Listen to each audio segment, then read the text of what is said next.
Thanks for staying with us as we continue with our rolling coverage on the EFF's national shutdown. Let's take you to Cape Town, where we find our reporter Ati Mtongana, who has the latest on the shutdown in that city. Ati, very good afternoon to you. With a court interdict barring the EFF from intimidation and violence, what's it looking like so far?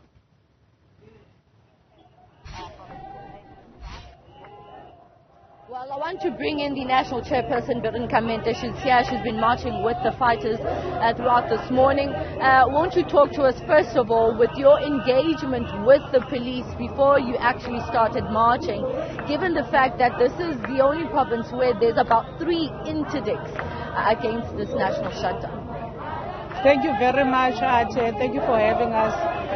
This morning, when we started earlier on, we found some of our fighters that, from last night in fact, that the fighters that were razzmatazing students in the CPUT were shot at for no apparent reason.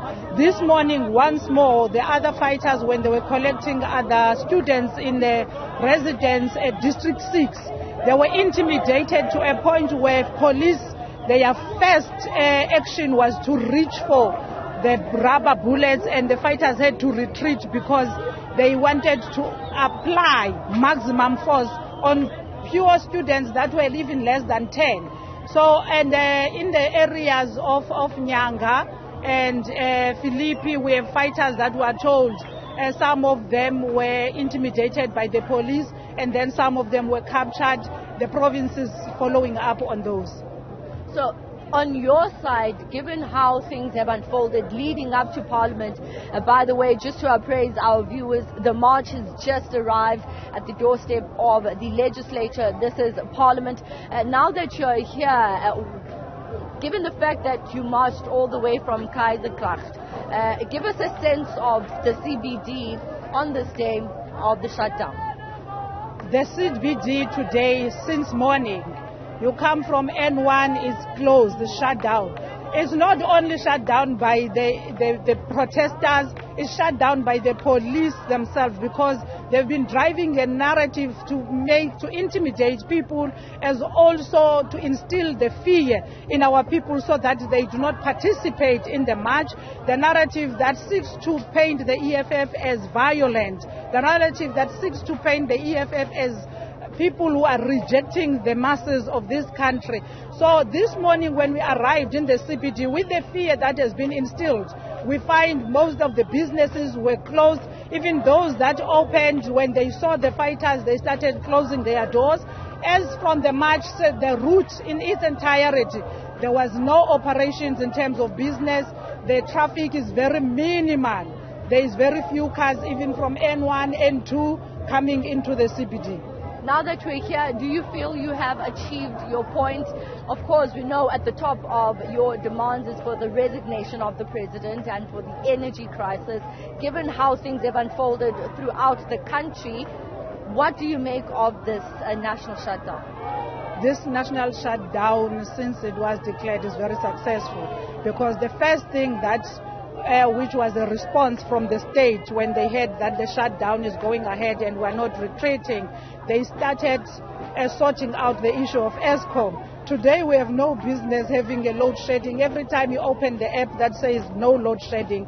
Today, I'm sure even the Newzroom Afrika, the viewers have gone up, because we now watch TV throughout. We have access to our fridges that operate throughout, but most important thing is that we know that's just a reactionary response to the shutdown, to make people believe that everything else, the state is looking after them, the state is responsive. There is no responsiveness on the state.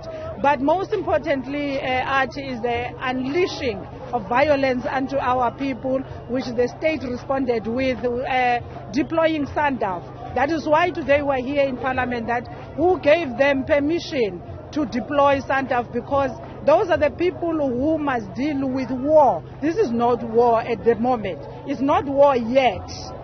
The people are only voicing their grievances, and they are protesting, demonstrating to tell Ramaphosa to go, and we must change the status quo.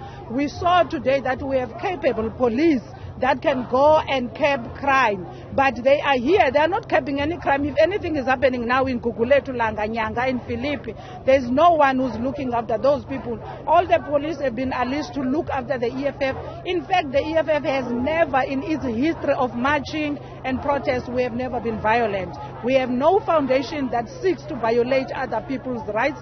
We have no foundation of harming our people. We have no foundation of black-on-black violence. But the police, in fact, the ANC and the DA have been driving that narrative that seeks to paint the EFF as anarchist, paint the EFF as very violent. Lastly, before I let you go, it would be remiss of me not to ask you then, given the fact that tomorrow is a public holiday and many people are coming out to say the reason why many shops are closed and why people have stayed away is because of the public holiday tomorrow. Therefore, the narrative that this shutdown was not much of a success because of the holiday tomorrow. That's a complete lie, because we know here we are in the belly of the racist DHCT, which operates 24/7 almost. There is never a day where businesses are shut because it's a public holiday. That's a lie. Business operates, it's functional optimally in the CBD, in the malls, everywhere else. But now the malls, the CBD in its entirety doesn't have even traffic, doesn't have the influx of people, businesses are closed. So it means that the EFF response in terms of the national shutdown is very successful, and we are happy with what we're seeing. All right, thank you so much for your time. I'm going to let you continue. I think you were about to address the fighters. Thank you so much. That's the national chairperson of the Economic Freedom Fighters, who is about to address the members of the Economic Freedom Fighters outside the parliamentary precinct. Back to you in studio.